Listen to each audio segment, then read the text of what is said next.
Good evening, Notre Dame. I'm Mrs. D'Angelo, the school principal, and this evening we're going to read The Penguin Quartet.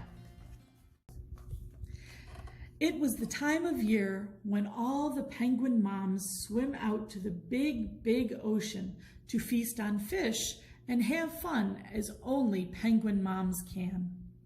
While they were away, the penguin dads watched over the eggs. Max, Miles, Herbie, Charlie, and all the other dads were as bored as penguins can be. It just wasn't much fun to stand in the snow and watch over eggs all day long. I'm fed up with this, Max complained. Same old story every year. Stopped up beak, frozen wings, and ice on my poor webbed feet. Maybe we can think of something new to do, Herbie suggested. What if we went on a tour? Yeah, a concert tour, Charlie said. Great idea, Miles added. But what would we play, Max grumbled. The South Pole Polka? The Blizzard Blues? Nope, Herbie said. We'd play the music that all cool penguins play. Jazz. Well, pardon me, said Max, shaking some frost from his wings, but I'm so cool. I could turn to ice, and I don't play jazz. That doesn't mean we can't. Miles tapped out a beat on the snow. Come on, let's start jazzing. But where do people play jazz? Charlie asked. In New York City, Herbie said. In the USA. That settles it, Miles said. Let's pack our eggs and go. Now you have to fly to get to the United States from the South Pole. And even though penguins have wings, they can't fly. So the 4 penguin dads had to take an airplane to New York City. This is awful, Max said as they boarded the plane. I feel like I've been swallowed by a whale. Herbie found a pair of headphones on his seat. He tried them on and pushed a button. Listen, this is jazz, he said happily. This is just how we're going to sound. At last, they arrived in New York, but when they went to pick up their luggage, they discovered that Charlie's egg had disappeared. Just what I expected. Max looked around suspiciously. Egg thieves everywhere. I've lost my egg, Charlie sobbed. He waddled into a coffee shop and began to weep. You haven't seen it, have you? He asked a kind-looking lady. Well, someone did just drop off a very strange egg. Could it be yours? Yes, Charlie shouted. There's my little baby. He looked at the egg crossly. Shame on you. You could have been poached. As the penguins walked the streets of New York, they gawked and squawked in amazement. Talk about big, Herbie said. Yeah, Max said, and what a smell. How could anyone possibly live here? The problem isn't how we could live here, Miles answered. It's where. I'm so tired, even the webs of my feet hurt. Check out those guys, Herbie pointed at 2 men in fancy suits. They look like they have some place to stay. Let's follow them. The men in the fancy suits went into a large building with a sign that said, Waldorf Astoria Hotel. Herbie asked the lady behind the counter if they could stay at Mr. Waldorf's place too. The lady frowned at the penguins. Who are you? We're the Penguin Quartet, Herbie explained. Oh, I see, the lady said. She looked a bit more interested now. I never knew that penguins played music. You're welcome to stay here. The lady opened a door and the penguins waddled into the largest room they had ever seen. Now this is the way to live, Miles said through a mouthful of fish. It is awfully nice of Mr. Waldorf to leave us a snack.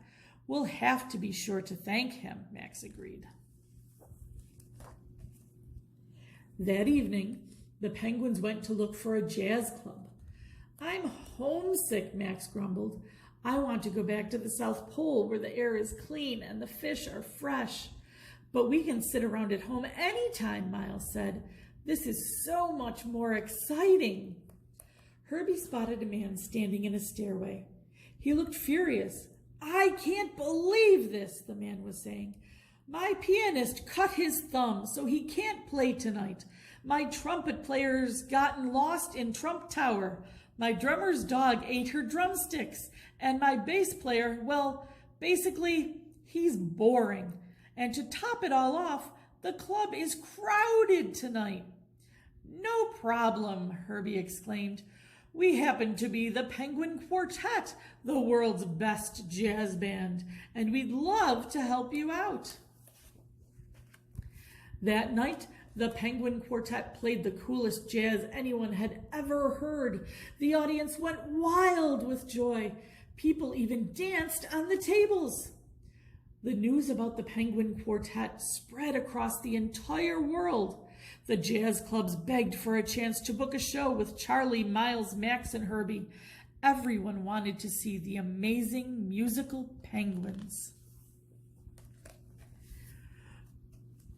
One day, the Penguins got a phone call from a television network. The Penguin Quartet was invited to guest star on a talk show. It's not every day that penguins appear on TV, so of course, they wanted to look their very best.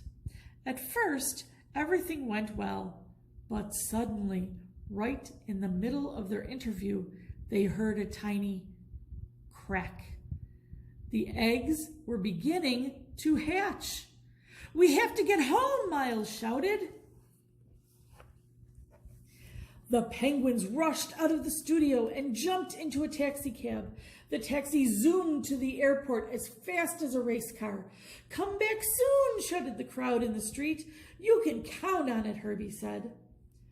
On their way home, they flew over the ocean once more. Far, far away, they could see a flock of dots, very fat dots.